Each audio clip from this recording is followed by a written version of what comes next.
No one is shaking.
Okay, we are live again. Wow. Wow. I love how I've been sitting in this chair the whole day. Magic. Yeah. Okay, so today's should I remove Yuka? Sorry about that. Okay. No worries. Okay. Yeah, today we have Baek Hyung with us from Singapore Comic. Hi. Yeah, so super glad to have you guys with us. We've been Thank working together you. for the last few weeks, and I saw that Comic Con has a whole lot of new initiatives coming up. Yep. Can you tell us a bit? Yeah. Hi everyone. My name is Baek Hyung, and I'm from SG Comic Con, and I'm here today to answer questions about Singapore Comic Con. So a little bit of self intro to begin. I've been working on Singapore Comic Con for about 4 years or so, and funnily enough, my role kind of changes every year. And so, yeah, I've been doing a little bit of everything that goes into putting the show together every year. So, in that sense, you can call me the jack of all trades and the master of none, or maybe more eloquently in the local parlance, the Saikang warrior. Don't know if I'm allowed to say that, but oh well. Okay, so speaking of doing just about everything on the show, would you know it? I also used to be an adventurer, but then I took an arrow in the knee, and that's how I ended up hosting this first and so far only scheduled session of Ask Me Almost It's just like the Singapore Comic Con edition. I'm sorry for the lame jokes. And to tell you the truth, doing this kind of thing is really difficult for me because I'm more comfortable doing the behind the scenes stuff. So like looking at myself talking to the black mirror, it's all kind of weird, and having it all broadcast out to the deep dark void of the internet.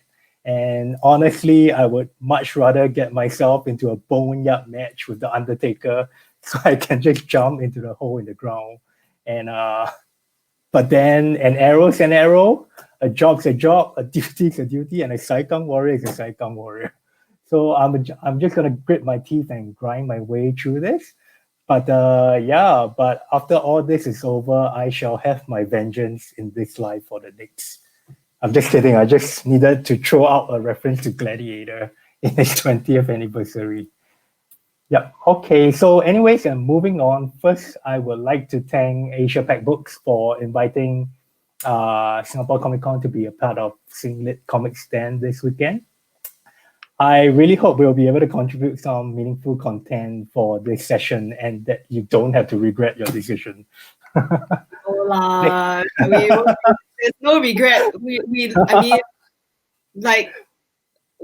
this is a very casual and chill session. We I think you guys in the audience, really, this is a super open space. Yeah. Just drop your comments. Do you like his T-shirt? I mean, feel free to just jump in with random questions and comments. This is it's not yet for sale yet, but we will try and make it happen. Anyway, as for, I don't know, the 7 of you who's watching right now out there, I would just like to thank you guys for, taking time off from Netflix and joining us this afternoon. And in Yeah. case anyone has missed this, this is Ask Me Almost Anything kind of session. So yeah, please feel free to ask us your questions in the comments wherever you're watching from. Okay, I'm also pleased to let everyone know that we have an exciting guest joining us later today. The wonderful and talented, I got to plug this for her. The wonderful and talented Miss Artist, Illustrator, and Entrepreneur, Miss Samaragan at Samara Sketch, will be with us later on at 5:30 p.m. So for those of you who actually tune in to catch Sam, feel free to put me on mute for now and do the more important things in life, like ordering dinner from Mac, getting a haircut, or cutting your nails. Yeah, again, I have to apologize. This is my coping mechanism. But anyways, speaking of cutting stuff, this is, like I said, a question and answer session. So let's cut to the chase, segue, and get cracking on the questions. Yes. So the first question that we have today, what is SGCC? SGCC, of course, stands for Singapore Comic Con. The event started live as the Singapore Toy Game Comic Convention, I believe in 2008. But over the years, as I'm sure most of you will know, geekdom or fandom has really risen from being a kind of niche area in pop culture to becoming the main thing in pop culture, along with the MCU and the DC and Warner kind of films and TV series. So for us, we felt it was also time to refresh the show and its content. That's the reason why we decided to do a rebranding exercise last year. So we ended up calling ourselves Singapore Comic Con. And moving forward, we hope to bring you more exciting content in the years to come. So Singapore Comic Con is also part of the ReadPop family of shows, and ReadPop does shows like New York Comic Con, Star Wars Celebrations, and PAX, and admittedly, while we are probably nowhere near that level today, we want to grow up and be like them someday. So that is what Singapore Comic Con is about. So the next question I have, why SGCC and not SCC? SCC is shorter and easier.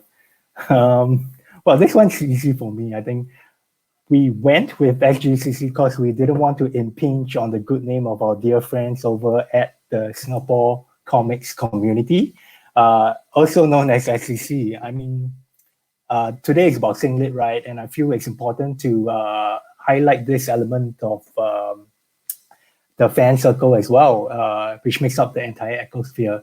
So I have no idea if SCC is watching right now, but here's a shout out to the guys, Myron, Amran, Amir, Kadir, and Christopher.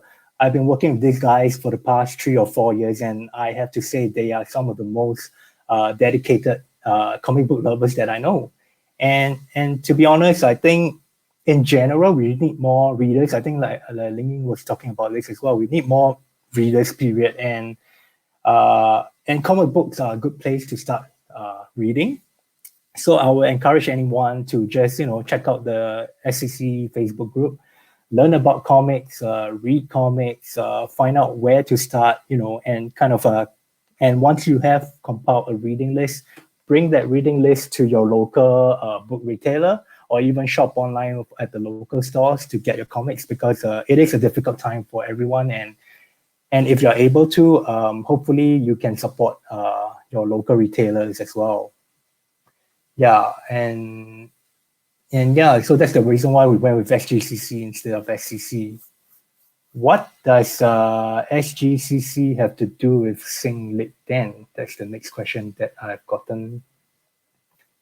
Well, speaking from my own point of view, personally, I believe if we are going to call ourselves Singapore Comic Con, then it's really important that we have that Singapore side of things as a core part of the show, I think having local pride in our own creators, our own writers, artists, homegrown brands and businesses These are the things that will give the show its identity. And you can go to New York Comic Con, you can go to San Diego or whatever, but once you have that local element as your anchor, I believe that's something that you won't be able to find elsewhere. And that's why I feel, Singapore Comic Con is really a good platform to help showcase and highlight local talents and communities. Yep. Okay, next question. What has SGCC done to support the local fan and creative community so far? Okay, I know there are going to be people out there who may be questioning, does Comic-Con even support the local communities? And today I would like to set the record straight that yes, we do, in what means that we can pull off. We do try and support the local fan and creative communities. So when it comes to fan activity, right, I mentioned the SCC, Singapore Comics Community, just now. What we want to do with these core key fan groups in Singapore is to encourage them or support them to bring their content to the show itself, to Singapore Comic Con itself. So besides SCC, we have worked with the local Singapore Star Wars fan groups.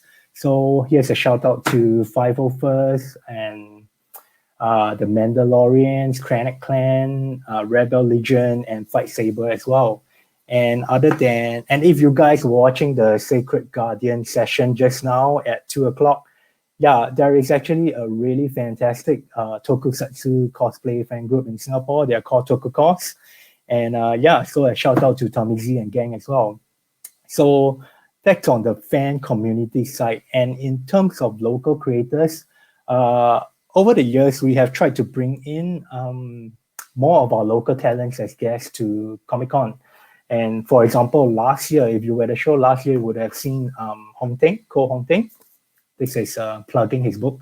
This is one of his publications done with Oh Young Wee. So we kind of had Hong Teng over at Singapore Comic Con as a guest, and rather than just trying to do something usual with Hong Teng, we tried to come up with something different. So last year, he was going to release this graphic novel called The Assassin, a book that he did with the writer Mickey Lin. So the original concept for the book involves like a really long Chinese ink scroll painting kind of graphic novel. So the whole graphic novel would kind of run across the whole entire length. And what we did with him was to kind of like get some sample images of this scroll artwork and put it around our creative space, kind of a workshop space, and then to do it as kind of like the exhibition itself. And now to fulfill some marketing duties. If you go over to our website, singaporecomiccon.com, and click on this banner called Creators Corner, you will be able to see a sampling of the artwork that we have put up on the webpage. We've also tried to work with local talents like Muffin Saw, who kindly collaborated us to do this artwork for our program guide last year, as well as a t-shirt. And I think how we see ourselves moving forward in terms of like supporting local talent is finding ways and other means to kind of like put them on a platform and showcase them up to the wider world. And that's about local talents. And of course, I would say we aren't perfect so far, definitely, in what we have done. But over the 4 years that I have been working on Comic-Con, I think we have made decent progress in supporting our local talent, and may this continue. And a couple of things we did last year, we hope will give us more direction to push this initiative forward. So right now, I'm going to talk a bit about the Work in Progress program that we launched last year, as well as the creative space. Hi Basil, as well as the creative space. Okay, so what is the Work in Progress program, or WIP? We love our acronyms, right? WIP is a program that we launched in 2019, and what we wanted to do here with this program really is to be the platform or link between aspiring creators as well and the so-called professional publishing industry. And the spark that we kind of pushed us to start this was over the years we've been getting a lot of feedback from creators or people who want to do art. They were asking us, do you have like more in-depth session, masterclass, workshops that can, let me learn more about certain skills and help me to take the next step in my creative journey. And that was really what we wanted to do with the Work in Progress program. And what happens during the program is a few months before Singapore Comic Con, we did an open call for submissions for comic books proposals, really, according to a set of criteria that we came up with. And you could be basically anyone could submit as long as you could meet the proposal criteria, which was basically one cover page and 5 comic book pages. And you could be from an art school, you could be an arts graduate, you could be just someone doing arts in the free time and then trying to get published, or you could even be a professional. And so once we've gotten all these submissions, we would pass it over to publishers that we had roped in to join the program. So Asiapac Books was one of the publishers, and Shogakukan in Asia as well. And the publishers, we're very thankful for them. They would look through all the submissions and give their individual feedback and opinion on the submissions. And I think in anyone's either professional life or personal life, getting feedback is such an important thing. And and so we would pass on the feedback back to the creators, where it's just a simple link between us, like connecting them to really professional advice that I think a lot of people out there would really appreciate. And if the publishers are really interested to are really interested in certain projects, we will arrange a face-to-face meeting between publisher and creator, and this will take place at the Comic-Con itself. Later on, Samara is going to join us. She did take part in this program, and that is something I would talk to her about and share her experience with. So that's about it for Work in Progress. What is the creative space then? Sorry, I every time I talk about these two things, I kind of have to laugh because I always joke that it is our content producer, Paul's, he started this kind of idea, and it's just him trying to live vicariously through this experience, because he always tells me, like, back in the day when he was doing more art, he always wished for some professional guidance on how to make it as a professional. So there's a shout out to you, Paul. Okay, back to the creative space. So the creative space is this closed door area on the SGCC, SG Comic Con show floor, where we would hold more in-depth sessions, whether it is with our invited guests or with other people. And the aim of it is really to have these packed as knowledge sharing sessions. So at Singapore Comic Con, usually when we do main stage panels, most of the topics will be more of the, for the general audience. But with the creative space, what we wanted to do really was to have more in-depth discussions. So for example, if you know Greg Capullo, he is one of the most popular Batman artists working right now. He was at the creative space to share his thought process behind the iconic images that he's most well known for. And we also had the stalwart of the local book retailing industry, Mr. Kenny Chan, my ex-boss, Mr. Kenny Chan.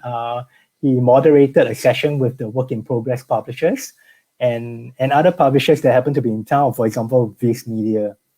So and in that session, they were giving a lot of tips and advice on how to get your work noticed by publishers, for example, how to market yourself, how to contact bookstores and get your books out there, basically. So I think that's a valuable advice for anyone. I think, like Ling Ying was saying, marketing is such a challenge in the local circles, especially when most of the funds you have is putting into getting the product out itself. but I'm sure there are tips and tricks.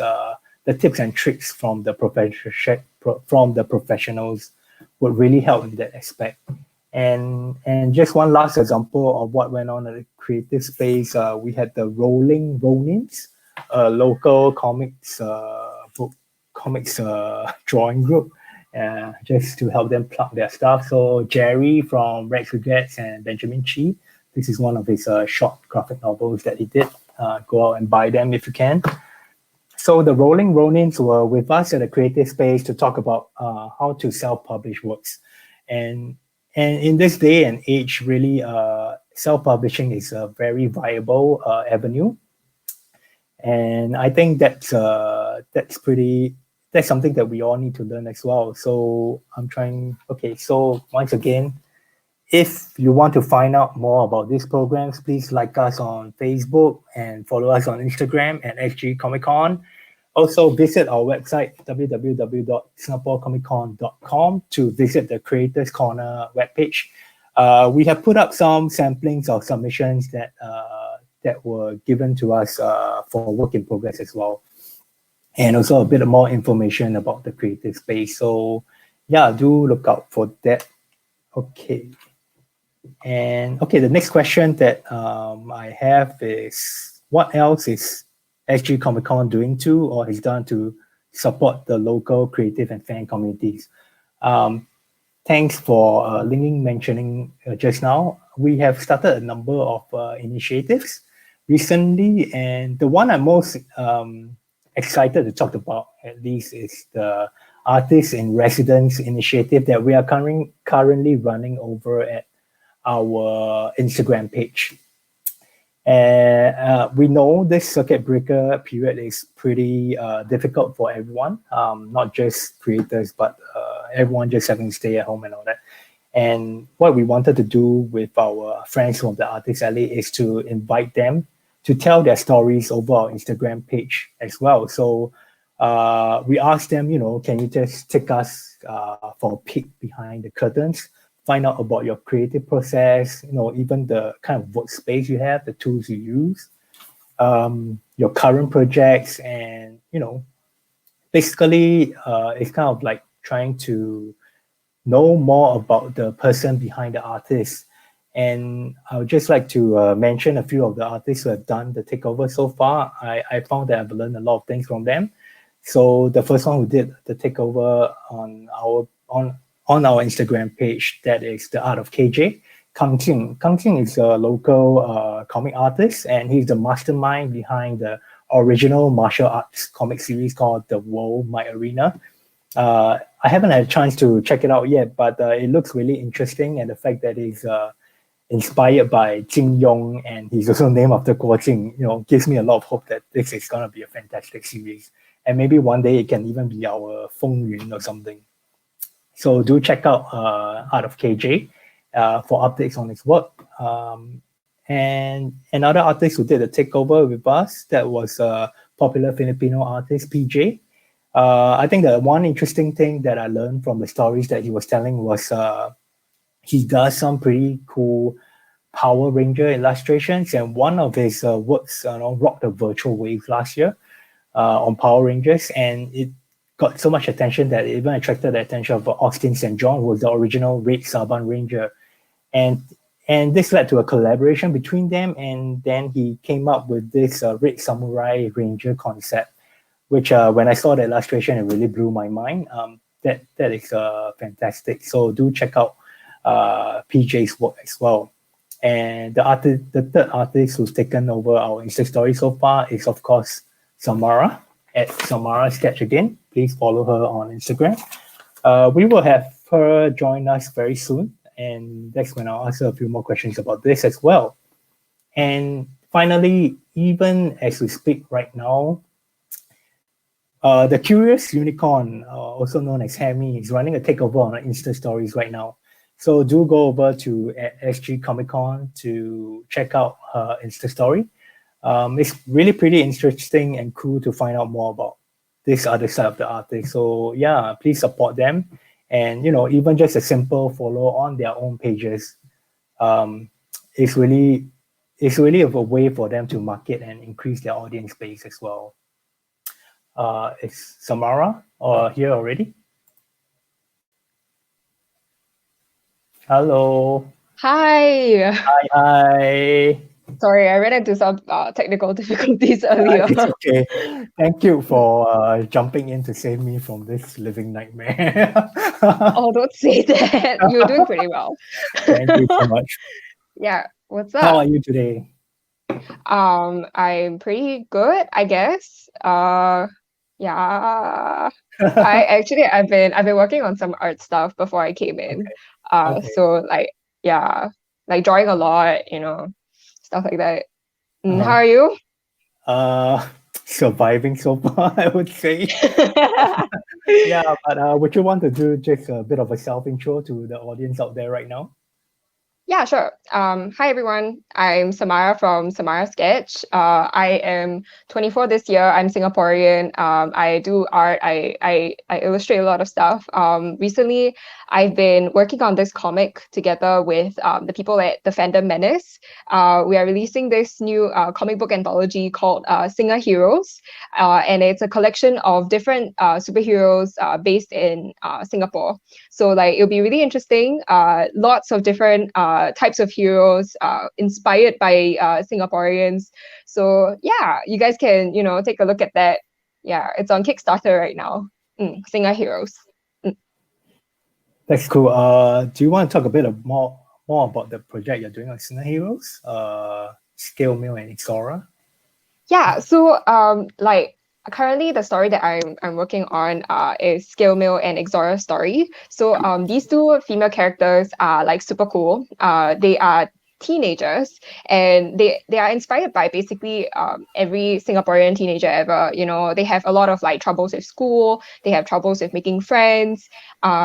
But like, what's interesting about this particular story that I'm working on with them is like currently I'm doing like a little 8-page mini comic, and in this particular one, Ixora is learning about her powers. She's only just gotten to become Ixora recently, so like she's learning how to figure things out, and she doesn't really know her own strength, and she's worried that she might become evil, and so like you get to see a lot of interactions between Skimmer and Ixora, kind of some hints about where they got their powers from, how they help people, the kind of people that they help, and you get to see them fight bad guys, you get to see them fight bullies, and I thought that was pretty cool, pretty nice to draw, to be able to draw that. So yeah. Yeah, that's awesome. So guys, Singer Heroes, the project is currently on Kickstarter, right? So go back the project. They need your support SingLit. And and Sam, I was talking about the work in progress program last year, and I know you were one of the participants. Would you like to share your experience taking part in the program?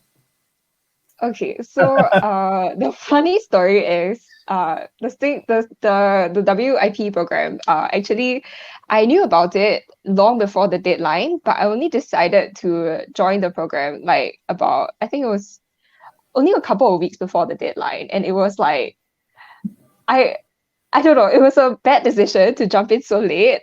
But like at first I was like, I just got my first full-time job. I graduated from school at that time when it was announced. And then like I was also tabling at SG Comic Con. And then like I thought that I had a lot on my plate. So I didn't want to like join something new and like have to like prepare all sorts of things for it, and like add on to my stress. But then the more I thought about it, the more I was like, this sounds like a very interesting project, and it's gonna force me to actually like work on a full story thing. And like I haven't had something to motivate me to do something like that yet. Like I've been working on like pages of stuff, but like never really something cohesive, like a full story, and never a story that I really wanted to tell, that I had like full creativity over. Full like freedom over like the creative process and everything. So like I was very very excited, but I only like felt like, okay, like I wanted to join, like I only felt that I think it was like 3 weeks before the deadline, and I just like chonged so hard. there was a part where, like, a long period where there was like a creative block. Like, I didn't know what kind of like story I wanted to tell. I kind of knew the, like, more or less what it was, but not the full story. And I struggled a lot to get it together. But I there was this one day when I worked like all day. Like, I woke up, I brushed my teeth, I had my breakfast, and immediately it was just like boom, go into working, go into like drawing, and I just like drew the whole day. And my arm was like kind of sore by the end of the day. And the next day I had to like stick like goyok on it and like all that. Oh no. It was really Oh funny. no. But yeah, it was a really fun experience because like I learned a lot about comic paneling, doing things that I wasn't very used to doing, being out of my comfort zone and all that. Yeah. And the funny thing is actually, so like I submitted this, right? I submitted it on time. And like I didn't think that the publishers were gonna like give me feedback or like give me comments or anything, because there wasn't anything said about it. And it was only until the day, like exactly the day before SGCC, the actual event, that I received an email from SGCC's team that some publishers had some comments and like they would like to talk to me. And like I was very surprised lah. But then I only got to know about the email after SGCC was over. So I'm sorry. no. It's like it was just me, because like I was like really anxious about, you know, tabling at the con, and like I didn't like read my emails the day before. I was like, no, you know, just focus, just prepare everything, like don't think too much. But like, in the end, like I just missed out on the email and I missed out on the opportunity to meet the publishers. But the interesting thing was that like even though I didn't meet the publishers and I didn't like manage to take this to like so-called the next level with them, it still managed to help me like get a couple of gigs. So like the Singer Heroes comic, I mean they were interested in the things that I've been doing. The Fandom Menace, they were interested in my works, and they've been seeing my illustrations, but they've never seen me do like a comic book illustration before, like the paneling, the art, and all that. So they wanted to see like a sample, and turns out the WIP program, the couple of pages that I made, like it kind of like convinced them that I was up to the task. Cool. So yeah, like you never know whatever things that you do, like how it will come back and like help you out in the future. So yeah. So did you what did you think of the comments that you got? Have you had the chance to kind of digest them? Do you think it's helped your work from then to now? From the publishers? So like something that I felt really helped was this one comment. I can't remember which publisher it came from. They actually never mentioned like which publisher it was. But like one of them said that the stories felt very generic. Like they weren't set like, okay, so like just some background. The story that I created was a superhero comic story, and it's about this girl called Solaris, and she has like powers of the sun, right? And she's, you know, struggling with her own insecurities about being a superhero, about being a teenager, you know, struggling with school, struggling with life, blah blah blah. And the main gripe that I had throughout the whole thing was that her story was set in this very fictional environment, right? Like what we know about her is she is from this like city, this like very generic city. You don't really know where exactly she's from. Don't be too hard. You know, it's but no, like seriously, like you don't really know like a lot about her. Like she doesn't feel real, you know. And that's something that when I thought about it, I was like, yeah, that's kind of true. You know, like you have a point there. So when I worked on the Singer Heroes comic, I was very conscious about setting the characters in places, in like situations that felt real. So I was very lucky because my writer, Ryan Menon, who from the Fandom Menace, when he wrote the story, he already had places in mind that he wanted to feature, like Canvas, the club, and like Current Hill, CC, places like that, you know, like set in Singapore. But like I wanted to take that further. by setting the characters like with their outfits, the people that you meet in the comic, that they wore things that you felt were very very human, like very real. Like you would meet them when you go out on the streets in Singapore, to like kind of like make that thing more realistic in that sense. So yeah, definitely the critique from the publishers really, really helped, because I became more conscious about the thought processes that went behind making all these comics. And yeah, and I think my work has improved. I think, well, Don't be modest. I've been told it has improved. That's good. I sure hope it has. So, yeah. Yeah, I think you mentioned a bit just now about how you only got the feedback like on the day itself or the day before, and yeah, really that's our bad. It was the first time we're doing this program as well. So Yeah, moving on, it's I totally hope fine. No. I mean, moving on just for everyone's benefit. We can tighten the things that we do, and hopefully others can benefit from this program as well. Yeah, like I would totally hope to be able to do something like that again, because it was like really fun. The fact that I had like a whole drawing marathon and all that, like it was an experience, definitely. Yeah, I would highly recommend to anyone who has any like story ideas, just like just do it, Yeah. You never know what might come out of it. Yep. Do or do Yeah. not. There is no try, right? There is no try. Okay.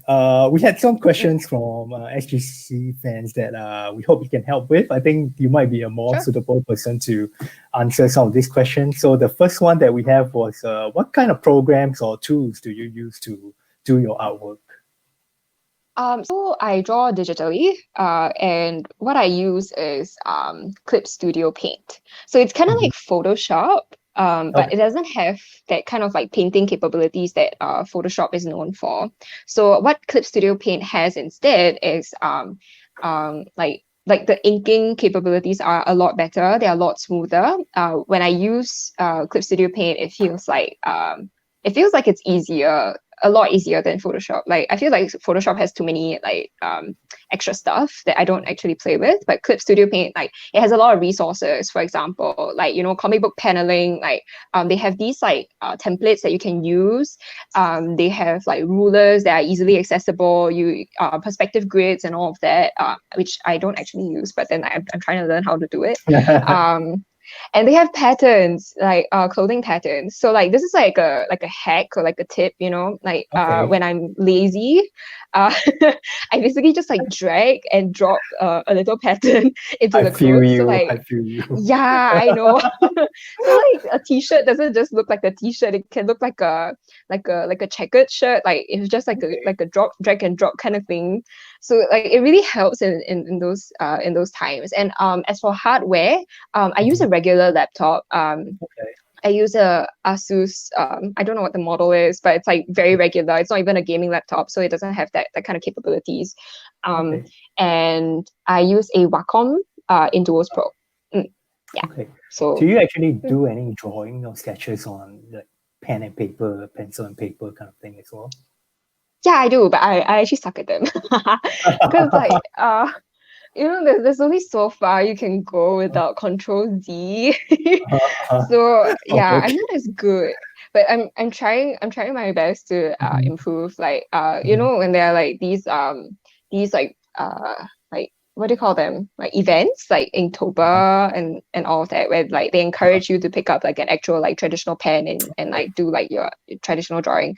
So like I am trying to pick those things up as I go along. But I think like starting from a digital art background, I've never had any like actual formal art classes or art lessons. Like everything I do, I learn by myself, and I learn using the digital pen and tablet. So like it's a lot harder for me to pick up traditional, because traditional is where all your like foundations are and everything. So I'm still trying to figure things out, so but don't worry. It's like if you're not good at like traditional, it's fine. It doesn't mean you have to be bad at digital as well. Just do you, like do what makes you feel good. Yeah, I guess there are plenty of options right now. If you can't do the, like you said, the traditional type, there's always the digital avenue as well. And okay, the next question that we got from one of a fan is, how long does it take to complete making a comic book? Would you have the answer?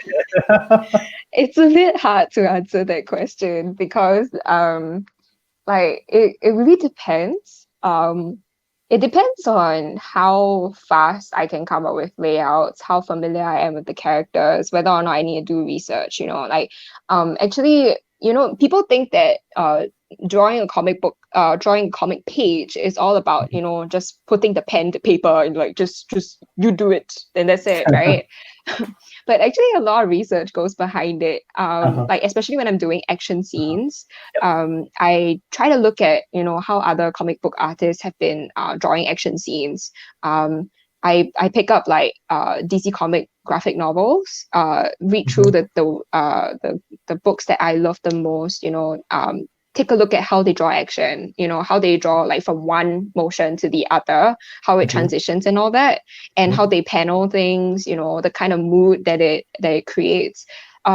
So it's a lot more research than you would think you'd have to do. And especially, like I mentioned earlier, I've been trying to create more like realistic clothing, realistic like locations and stuff. And those require a lot of references as well. So yeah, a lot of research goes into those. So like, I really can't tell you like how long it takes. But I guess it could take from like 3 hours to a whole day or even more if it's more complicated. Yeah, especially if you have to draw backgrounds. Backgrounds are a pain to me. I know some people are like really good at backgrounds. Like to me, it's like trying very hard to avoid them. Don't tell my So just to add on to what you were talking about, it's based on what I know as well. It really depends on a lot of factors when it comes to the length of time taken to make a comic book. I was listening to the Sacred Guardians session just now, as well as the Elizabeth Choi comic book session. And really, I mean, like you mentioned, the research that goes into making the comic book itself is part of the work, and that itself can take a long time. And then you have to do your character sketches, your character designs, come up with backstories, and even do research into how to do the backgrounds and things like that. So So like you mentioned, Sam, it really depends on how fast the artist work. Is he or she working with a writer, for example, who can provide all these details, and then the artist is draw, or is the artist, kind of like doing everything by herself? So I mean, in short, there is probably not a very good answer to this. It really depends on the kind of work that you're doing. Yep. Yeah, but definitely like with every comic book page that you do, you kind of have to plan in advance in order to, cut down on time. Like you would think that, not having to do sketches would mean that you can save time, but then like sometimes sketches really help, especially when you're doing the line art stage, when you're inking it, when you're coloring it, you want to have a feel of the structure of the characters, the feel of the space first before you even go in and like cement things, So a lot of planning goes behind the scenes, and like it really depends on the art style as well, and how fast you can do it. Like I used to take like a whole day just to draw the line art for like a character, but then like over time, as I've practiced and all that, it gets a lot faster, it gets a lot easier because you have this set of like rules, as a set of steps that you apply like very easily. You just it's just like a machine and all that. So it really depends. Okay. Okay, this question, the next question is really directed towards you. So this fan Jess has watched your interview on CNA that you did, I think, a couple of months back. And he asked if doing that interview has helped you to bring in a different audience to your artwork. For example, like people that is from a different crowd and not your usual comics crowd. And also, did you get any new and unexpected opportunities from doing that interview? Okay, so It's a very long question. I'm sorry, I can repeat it. Okay, let me see if I got this right. Let me know if there's any part of the question I'm not answering, because Yeah. that was a really long question. But basically, the CNA interview, it definitely opened up a lot more opportunities, I guess. But like it's kind of like invisible to you in a sense Mhm. that you don't know whether someone else has watched it and is interested in commissioning you for art until they make the action, you know. And sometimes Mhm. people like see the interview and then they're like, oh, okay, so this person exists, you know, there's this person called Samara who does drawings, and they just like have it in the back of their mind. But then it's only like maybe a couple of months later, a year later, 2 years later, okay, maybe not 2 years because like it's the interview is still fresh, but anyway, a couple of months later, then they're like, oh Mhm. yeah, like I need this thing done. And like I remember, like, you know, last time I heard on CNA there's this person called Samara. What a weird name, but like this person draws comics and like I can get this person to do this stuff. And yeah, so it works really differently, but it definitely opens up to like a wider audience, as you mentioned, because as with comics, you know, and illustration, not a lot of people would know about the artists behind the scenes or the writers behind the scenes, and it's always great to be able to share and bring this to a wider audience. Yeah, I would say that. Yeah, was Okay. that the question? Was there something else? Yeah, I think you pretty much caught on to it. Basically, I think Jess was just asking, did you attract a different crowd from your usual, fans? Mm, And I think you mentioned that you did. That there were some opportunities as well that could have arose from that. But like you mentioned, it's something that you don't really know for sure, because yeah, it's broadcast and it goes out there. And yeah, well, you said your name is weird, but I guess it's memorable as well. I guess so. Like, how many uh, people in Singapore are named Samara? You know, like what? but Mm, that's a marketing tool in itself. I know, right? uh, yeah, good one. So we do have a comment or question that came in Yeah. just now. So it goes like this: how do you generate your own ideas for characters or for the story itself? Oh, that's a very good question. So in terms of like original characters, because like these come from everywhere, you know, like in every project there will definitely have to be original characters that you have to bring in, even though the characters that you're drawing, the main characters might not be yours. So like for example, Scalemail and Exora, you know, like Scalemail and Exora have been there even long before I came into the picture. And my job was basically to draw their story. But then in their story, there are some side characters who make appearances. These characters may or may not have names, right? For example. So like when it comes to these characters, my rule of thumb is to develop them based on characters or on people in real life that I know, because I want them to feel realistic. I want them to Mhm, feel like everyone would know someone like that. I don't know if that comes across in mhm, my drawings, but the point is that you know, whenever I create a character, I base it off of someone that I know in real life. It mhm, might not be a friend, it might not be someone that I know closely, but maybe someone in the back of my mind. Like for example, you know, if I'm drawing a scene in the market and I have like a auntie at the market stall, then I'll just think back about the auntie or the aunties that I've met in the past, who've had that kind of like whom I've had like experiences with, like talking to, like how they act, how they draw, how they dress. Why did I say draw? Anyway, yeah. So like I usually base off of them, and then like sometimes I like to like insert little cameos of my friends in my comics. Draw my friend as like a Jedi, like draw my friend as like pretty someone in cool. the background, like watching and judging people, you know, stuff like that. Yeah, it helps to make things feel more realistic in a sense. Mhm, But when it comes to like aspirational characters, you know, characters that I create, like for example, mhm. Solaris, Galatea, and Vermino or Roachman. You can read more about it in my WIP Uh, summation. I really um, like that character, Thank you. Roachman. Yeah, so like these characters were based more on existing superhero archetypes. Solaris is the ideal superhero, the person who when you think of superheroes, you're supposed to think of someone like her. Like she embodies those ideals.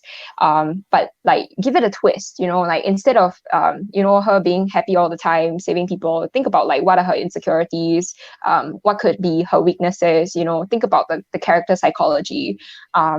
So like the more people you meet in real life, the more people you come across, the more people you speak to, the more inspiration you would get out of their motivations, what makes them, stuff like that. Am I answering the question? I hope I am. Yeah, I think you are.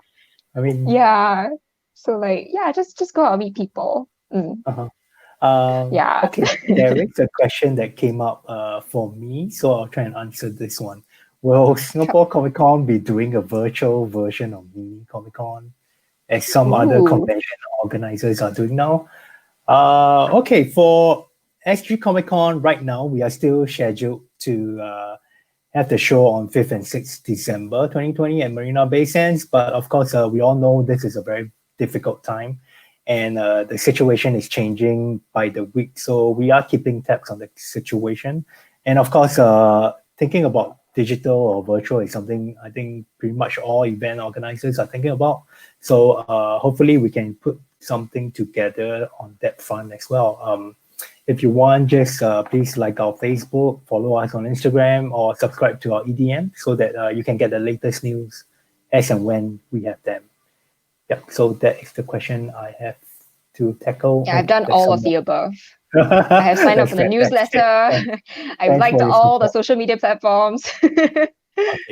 Maybe I'll just ask one. Okay, you recently did this Insta story takeover on our Instagram, and I really enjoyed one of the answers you gave. I think the question was something along the lines of what tips do you have for an artist on developing their own art style?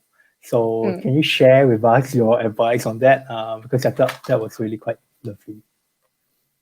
Sure, definitely. So like, first of all, like this question is being asked around like all the time. And I think like what it exposes is like this insecurity that whatever we do, whatever we are drawing right now is not great. That is not great enough as like all these other artists who have their own styles and all that. So like I totally feel that, because like a couple of years ago when I was like drawing, like still developing as an artist, I still am, but like way back then, I was also trying very hard to like find my own style. Like I always thought that finding my own style is like something that I have to keep working on, that like I won't be satisfied until I get there. But then something that I've come to realize was that finding your own art style is not something that you can force. Yeah, it's your art style is actually a composite, or like a combination of all the different artists whom you have drawn inspiration from, all the different things that you've drawn inspiration from, and it says a lot about you as a person, the kind of things that you read, the kind of media that you consume, what you like, what you don't like, rather than something that you just force upon yourself.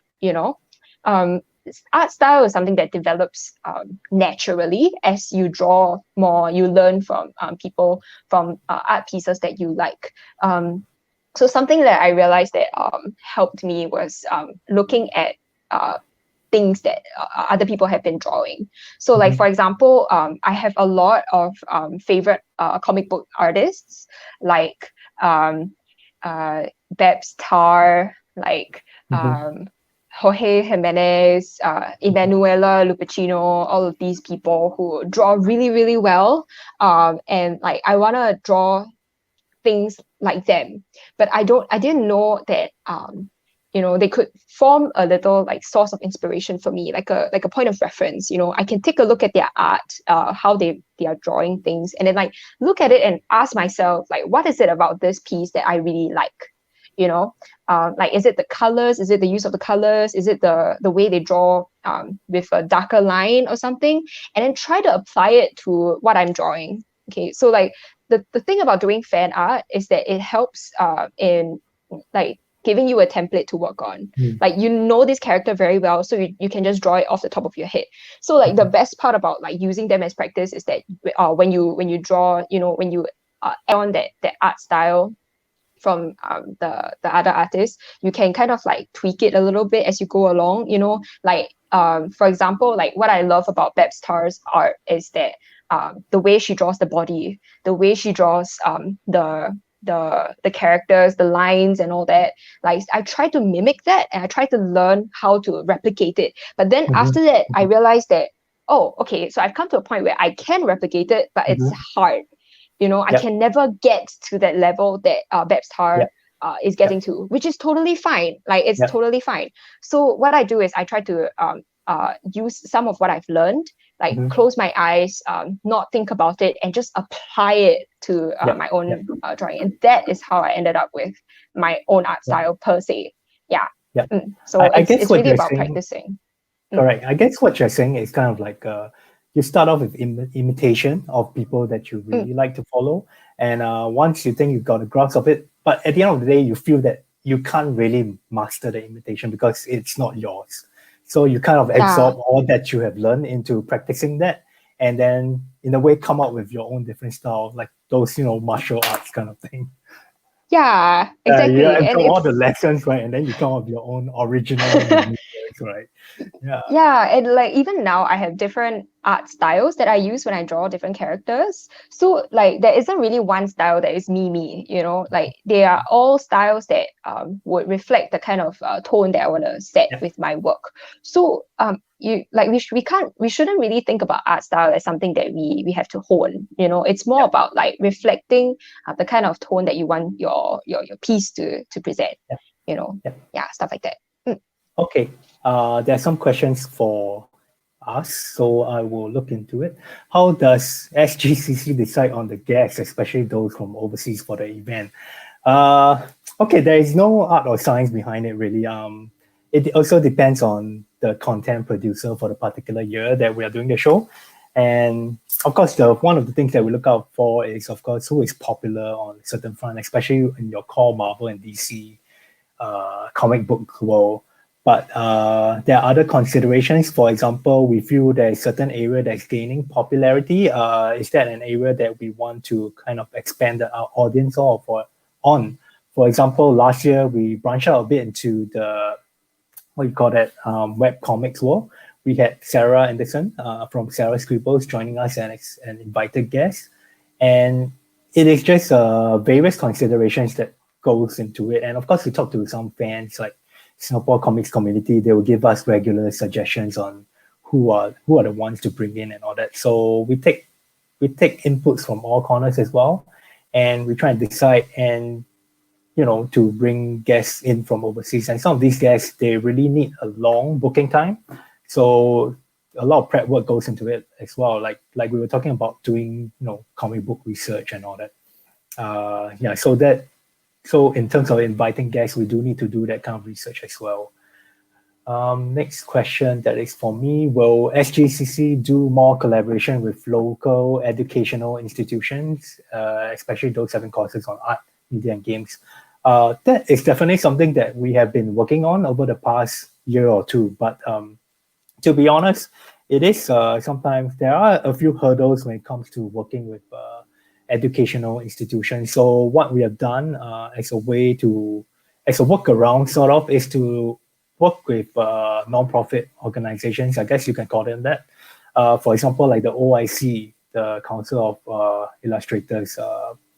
We try to work with them to come up with programs. Like I mentioned, the Rolling Ronins. So yeah, I mean, directly working with schools, there are some hurdles to cross, which is not the easiest one. But we find that it may be more beneficial for us to just work with the institutions for now. But definitely, we do want to get schools involved in some way, shape, or point, and Singapore Comic Con as well. We have about 3 minutes left. I am being told to plug some of our upcoming programs. Once again, you can follow us at SG Comic Con, Facebook, Instagram, and website. So coming up next week, right? Actually, we are gonna do a silent charity auction. We have worked with a number of our local talents and Artist Alley exhibitors to come up with some original sketches, and we will be auctioning these sketches or artwork to the public. And the funds that we raise will be going towards the Invictus Fund to support the COVID-19, efforts and our social agencies. So that is something that I think we'll be launching next week. And we are also going to do a feature series on local bookstores and retailers. These are some that you might not have heard of, but like I said, it's a difficult time for all businesses. So we hope everyone can support local retailers if you have the ability to as well. Yeah, I think that's pretty much it from our end. Samara, do you have any last words of encouragement for aspiring artists and things like that? Keep practicing. Really practicing is very important. Yeah, just do what you can. Yeah, but don't like force yourself. Yeah, so thank you very much for joining us Thank today, you. Samara, and it's a pleasure talking to you again.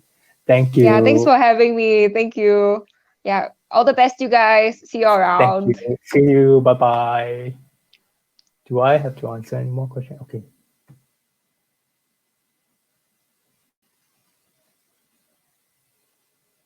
Hey guys, so I'm just bringing, thank you so much to Baek Kyung and Samara for being on our show.